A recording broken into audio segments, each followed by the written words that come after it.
When King of Boys hit Nigerian cinemas in 2018, it wasn't just a film, it was a revolution. Kemi Adetiba had taken a risk, trading romantic comedy for political crime drama, and the gamble paid off. Audiences couldn't get enough. Critics hailed it as bold, unflinching, groundbreaking. Nollywood had had its first true gangster epic, led by a woman, and its queen, Shola Sobowale, as the unforgettable Eniola Salami. I am Laburu. Kemi Adetiba had silenced the doubters. She wasn't just the woman who delivered the wedding party. She wasn't just a one-hit wonder. She was something more, a force, a visionary, a taker. But her next project would demand more than charm or light-hearted comedy. It would demand courage. It would demand fire. Because King of Boys was never meant to be safe. It was dangerous. It was political. It was a film that poked at the darkest corners of Nigeria's power structure. This was not a glossy love story. This was war, power, corruption, survival. The story of a woman navigating and dominating a brutal male-dominated underworld. And in many ways, it was the story of Kemi herself, a woman daring to rule in a man's world, a woman told she didn't belong, yet determined to sit on the throne anyway. When King of Boys hit the screen, it did more than entertain. It unsettled, it provoked, it sparked conversations about politics, about corruption, about the price of ambition. Audiences didn't just watch the film, they felt it. In its characters, they saw reflections of the society they lived in every day. Its betrayals felt like headlines. Its power struggles felt like history repeating itself. In the process, King of Boys redefined what Nollywood could dare to be. It proved Nigerian cinema could be sprawling, gritty, and unapologetically bold. It showed that a woman behind the camera could not only match the men, she could surpass them. With King of Boys, Kemi Adetiba didn't just earn a crown, she forged one with her own hands, and from that moment forward, no one could deny her reign. But the story didn't just end there. By 2021, Nollywood was no longer the scrappy, low-budget industry of VHS tapes and horrid productions. It was ambitious, expansive, ready to break boundaries. And Kemi Adetiba, she was at the center of that transformation. That year, Kemi made history again. King of Boys, The Return of the King, premiered as Netflix's first ever Nigerian original series. For the first time, a Nollywood story wasn't just playing in Lagos or Abuja.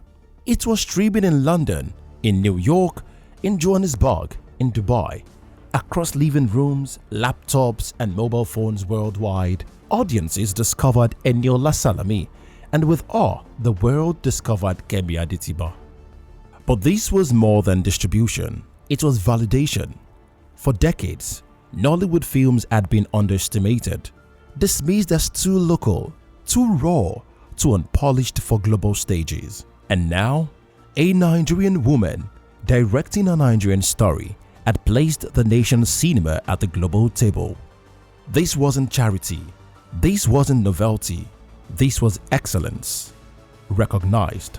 For the first time, global critics began to write about Nollywood with the same seriousness given to Hollywood, Bollywood, or European cinema.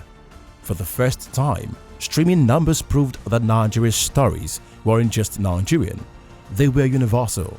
Kemi Adetiba had opened a door that could never be closed again. A door for storytellers. A door for women behind the camera. A door for Africa. With The Return of the King, Kemi didn't just continue the saga of Eniola Salami. She wrote a new chapter for Nollywood itself. From Alagbado to Atlanta, from Surulere to South London, the world was watching, the world was listening, and the world was finally ready to say, Nigeria's stories matter. But Kemi wasn't alone. Her rise was part of something bigger, a wave, a movement, a new generation of women filmmakers reshaping Nollywood from the inside out. Jade Oshiberu, the mastermind behind Sugar Rush and Brotherhood.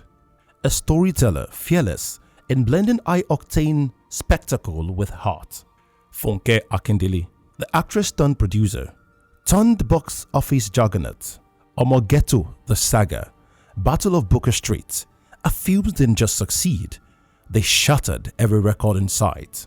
Mildred Okwo, Tokpe Oshin, Isioma Osaje, Genevieve Nnaji with Lionheart.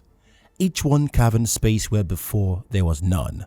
Each one adding fire to a movement too powerful to ignore. Together, they weren't just making films, they were making history. For the first time, the most bankable, most talked about, most beloved movies in Nollywood were being led by women.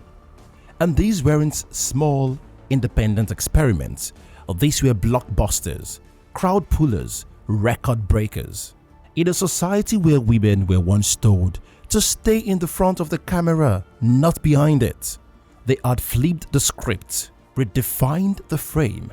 They proved that a director's chair could be occupied not by gender, but by vision. It wasn't just Kemi Adetiba's reign. It was a new dynasty. A dynasty of women who refused to wait for permission, who claimed the throne for themselves, and in doing so gave Nollywood and Africa a new story to tell the world. For young women across Africa, seeing Kemi Adetiba command a set, seeing women dominate cinema screens, top streaming charts and rewrite box office history was more than inspiration. It was permission. Permission to dream bigger, to tell stories that mattered, to own their voices, their visions, their crowns. Because representation was never just about who appeared on the screen. It was about who stood behind it, who called the shots, who wrote the scripts, who decided which stories were worthy of light, and which ones were left in the shadows. When Kemi Adetiba claimed a seat in the director's chair, she didn't just make films, she made space. She showed that power could be feminine, that authority could be graceful, that a leader on set could look like the women in the audience. Bold, brilliant, unapologetic, and the simple act of visibility changed everything. In Lagos, in Accra, in Nairobi, in Johannesburg, film schools filled with young women who no longer saw directing as a man's world. They picked up cameras, they wrote scripts, they dared to imagine their names rolling across cinema screens, because now they had proof. This was the revolution Kemi sparked, a revolution of representation, not just for women, but for every African storyteller told they didn't belong. Through her work, she whispered a different truth. You belong, you matter, your story is worthy of the world. And with that, Kemi Adetiba was no longer just a filmmaker. She had become something greater, a mirror of possibility. Kemi Adetiba's journey is still unfolding. She is a filmmaker, a mentor, a pioneer, but perhaps most importantly, she is proof. Proof that dreams born in Lagos can echo across the world. Proof that talent knows no gender. Proof that one person's vision can ignite a movement. Her crown was never the final chapter. It was just the beginning. Because every young woman picking up a camera today, every Nigerian story breaking into Netflix queues, Amazon Prime menus, carries a piece of a legacy. A legacy not carved in marble, but in stories. Stories that will outlive her. Stories that will outlive us all. Kemi Adetiba didn't just make films, she made space, she made history, and she made a movement. And though a reign is still unfolding, already history will remember her not only as the woman who broke the frame, but as the one who built a kingdom from it. This has been Kemi Adetiba, Rise and Reign.